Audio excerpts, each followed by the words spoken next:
Thank you all for being here. Over the past week, more than a dozen suspicious packages have been sent through the United States Postal Service to a media outlet, a Hollywood actor, and at least 7 high-ranking current and former political leaders in the Democratic Party. This is utterly unacceptable. Political violence or the threat of violence is antithetical to our vigorous system of self-government. It is a threat to that respect for law and process that allows our people to accept legislation, elections, court rulings with which they do not agree. This is the central feature of our system of government. You advocate for your beliefs enthusiastically, but we peaceably and lawfully comply with the results. Please know that from the beginning, this investigative team has made this matter a top priority, focusing their great talents and expertise on neutralizing this threat. They have moved swiftly and professionally, using extraordinary technical expertise to apprehend the one alleged responsible. This is a demonstration of the skill, capability, and determination of our American law enforcement, the best in the world. So I am pleased to participate in this announcement that a suspect is in the custody of the FBI.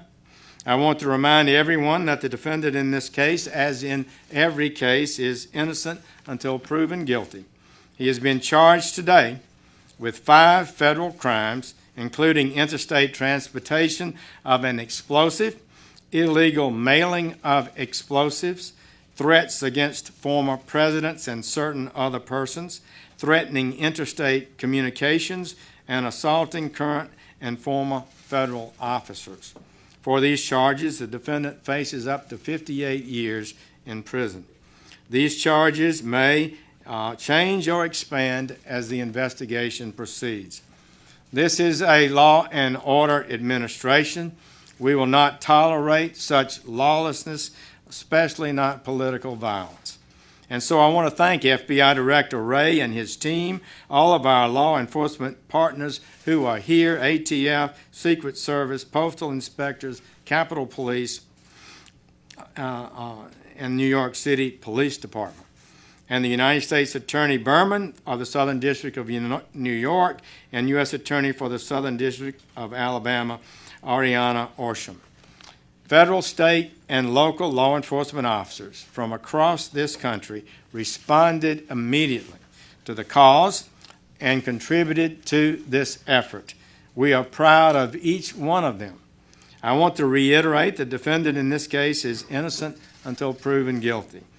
But let this be a lesson to anyone, regardless of their political beliefs, that we will bring the full force of law against anyone who attempts to use threats, intimidation, and outright violence to further an agenda. We will find you, we will prosecute you to the fullest extent of the law. And now Director Wray, who's done an incredible job leading this effort over the last few days, he will give us the details of today's important arrest. Chris?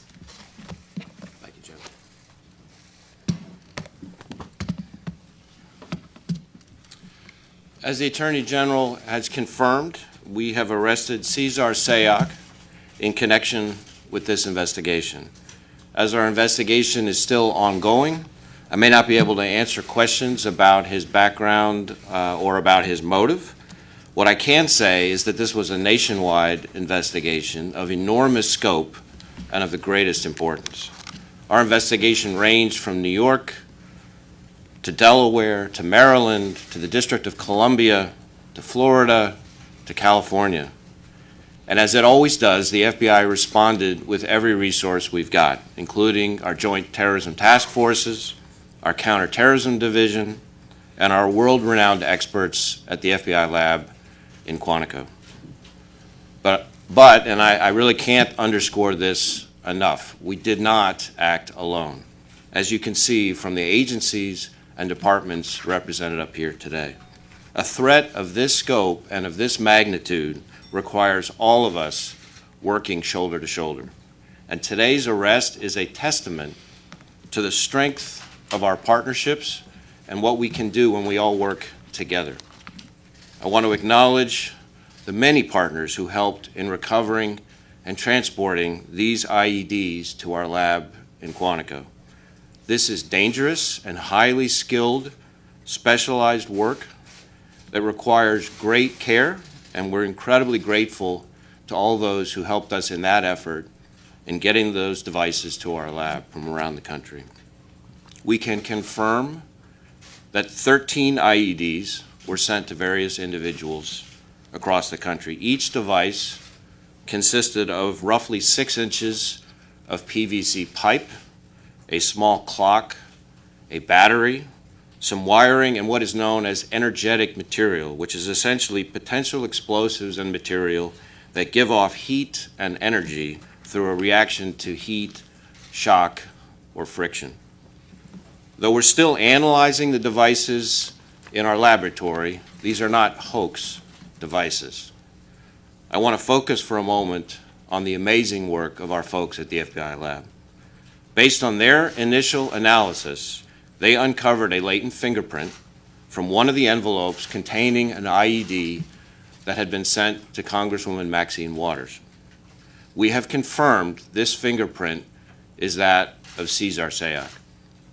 There is also a possible DNA connection between samples collected from pieces of 2 different IEDs mailed in separate envelopes and a sample previously collected from Sayoc in connection with an earlier arrest down in Florida. This is phenomenal work with the greatest pressure under an incredibly tight time frame. We see unbelievable work like this on TV and in Hollywood, but to see it up close in reality is something to behold. And we are so proud of our team at the lab for their work in keeping people safe and helping us to find the individual responsible.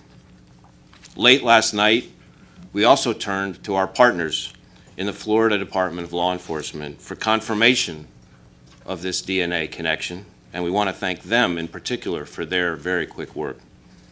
I also want to thank the men and women of the FBI's Counterterrorism Division, who remain on high alert every day to try to keep the American people safe from harm, and who move quickly and efficiently into action every single time. Today's arrest doesn't mean we're all out of the woods. There may be other packages in transit now and other packages on the way. So we need the help of everyone out there, every citizen, everyone in law enforcement, everyone we've got to help with this investigation in the days to come. If you've got any information, please call us on our tip line at 1-800-CALL-FBI or our email line tips.fbi.gov. No piece of information is too small. Every tip could be the one that leads to something very important. And of course, if you see something suspicious activity, please call your local authorities. We need all hands on deck. We need to stay vigilant. Finally, I want to thank our partners. Too many to name from across the country because we cannot do this work alone. Everyone up here today understands that, and we take that to heart every single day as we do the hard work together of protecting 325 million Americans. Now I'd like to turn the podium over to Commissioner O'Neill from the NYPD.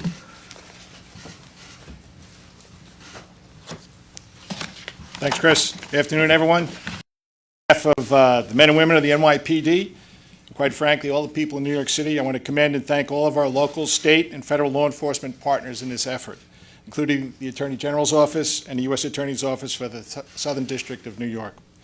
Our NYPD detectives, along with FBI and ATF agents, postal inspectors, New York State Police, and many others, they are one team on our Joint Terrorist Task Force.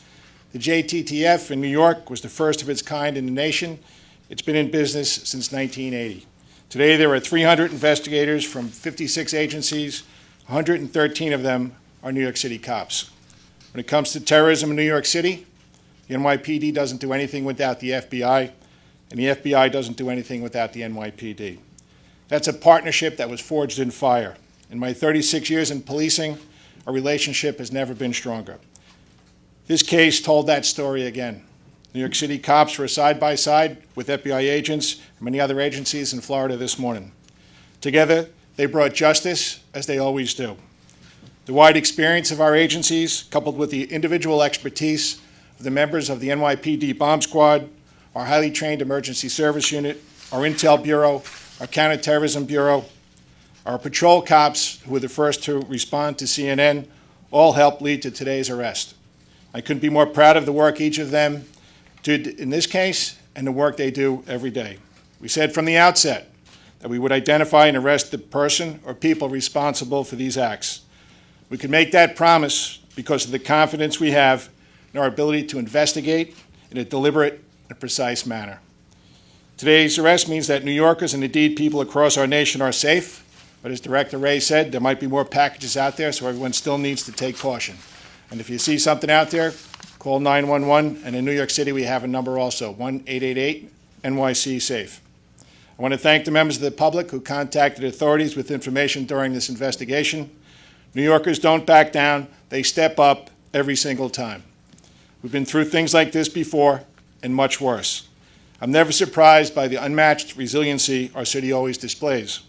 Thank you also to the media for broadcasting the photos the NYPD released, because it certainly helped workers around our city identify additional packages and help move forward with this investigation. Thank you. Good afternoon.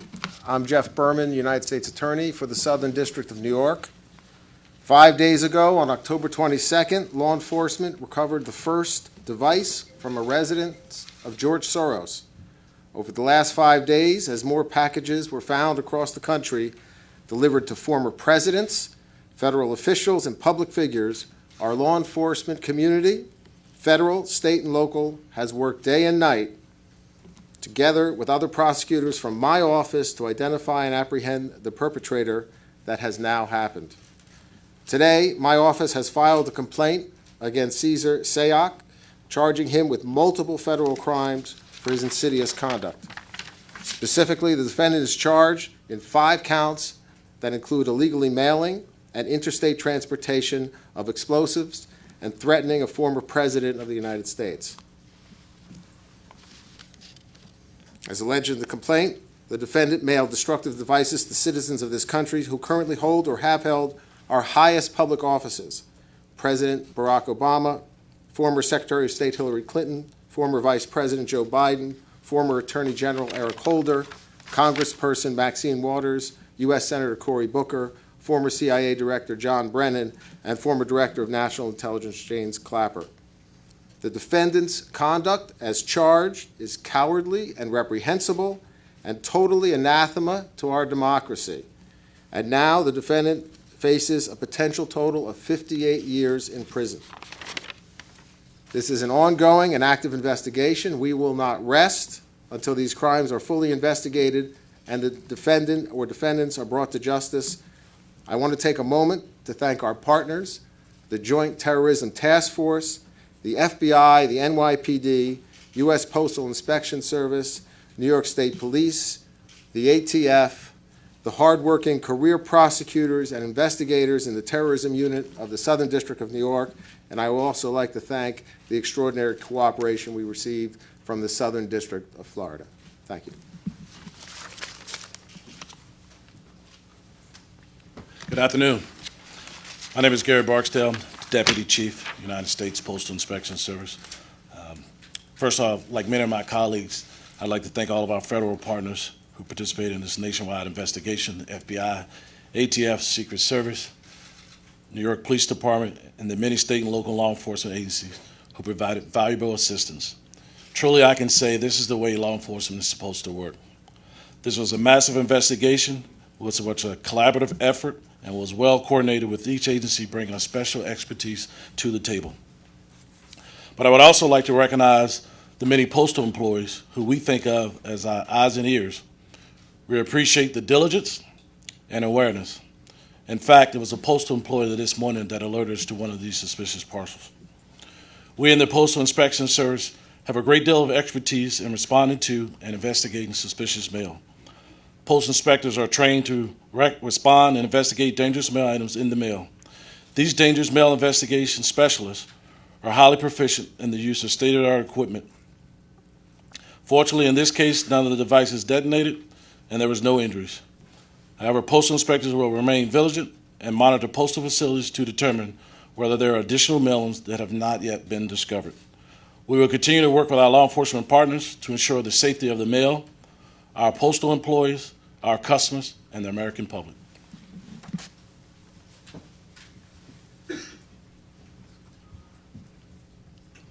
Good afternoon. Tex Ellis, the Secret Service Director. Just as the other speakers have emphasized, I just want to comment on the importance of cooperation here. We were in the forefront of this with receiving early packages on Tuesday and Wednesday, and fully engaged with the Joint Terrorism Task Force and other federal partners, and just want to acknowledge the great work done by the FBI, ATF, the Postal Service and inspectors, New York City Police, Capitol Police, and then the different states involved, New York, Florida, California, Delaware, Maryland, and even the District of Columbia. So, and I also want to spend just a few minutes to emphasize how seriously the Secret Service takes these threats, how important it is to provide protection to our protectees, including former presidents and the current president and vice president, and just thank our agents and officers and analysts who not only investigate cyber and financial crime, but provide world-class protection to our protectees. I think they've done outstanding work here.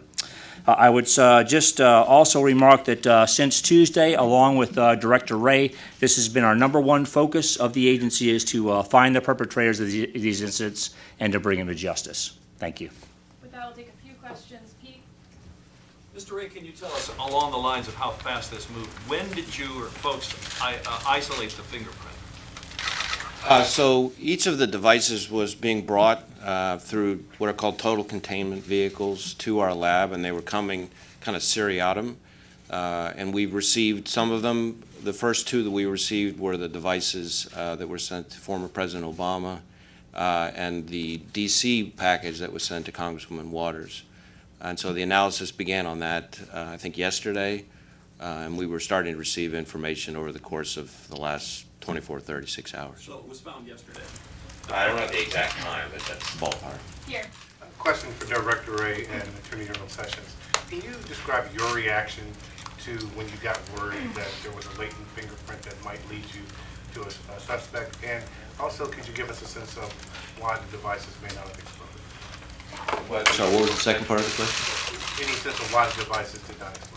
So on the first part, my reaction to hearing that we had a possible match just validated my unbelievable faith and confidence in the men and women of law enforcement, and in particular of the FBI lab. There's a reason why the FBI's lab is known as one of the very best in the world, and the folks who work there are extraordinary. And once I knew that they had a print, I was pretty confident that we'd be able to find the right person. As far as the devices themselves, it's important to say, as is in the complaint, that even if the devices, and we're still trying to determine whether or not they were functional, as they say, so we're doing all kinds of analysis on that to make a definitive determination, but they did contain energetic material, which, if subjected to the right combination of heat or shock or friction, could be dangerous to the public, and the public should treat any device like that accordingly.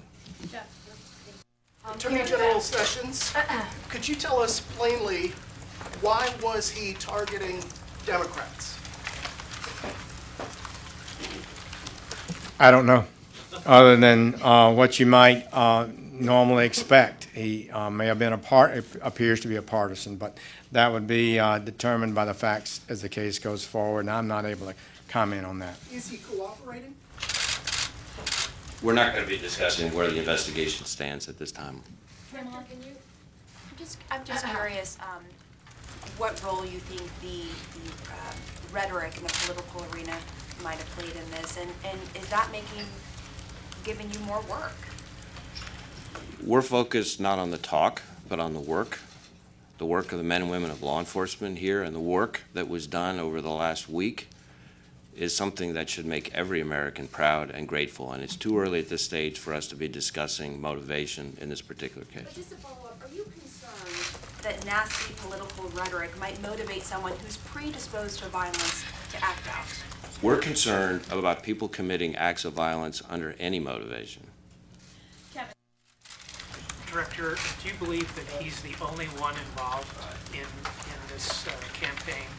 And you continue to make reference to other devices that might be out there. Do you have any sense of how many that are still in the stream? So, as I said at the outset, and I think the Attorney General said as well, this is very much an active and ongoing investigation. We do believe that we've caught the right guy, but we also know that this is an ongoing investigation, and there's a lot of work still to be done, which means there's still plenty of unanswered questions. We'll do last question to Sarah. Well, that my question. Yeah, that was my question. When did you first brief President Trump on having a suspect in custody? And if you can say, what was his reaction? I'm not going to get into our discussions with the President. I will say that I received a very nice congratulatory call from the President shortly before heading over here and saw his remarks that he made at the White House. And I think he, like every American, is and should be proud of the unbelievable work that was done not just by the FBI, but by all of our law enforcement partners across multiple states in this. I think Commissioner O'Neill said it well. The partnerships that exist in the law enforcement profession right now in this country are extraordinary, are better than they've ever been, and it's exactly what the doctor ordered for this country at this time. Thank you so much. Do you think the suspect intended for the bomb to go off?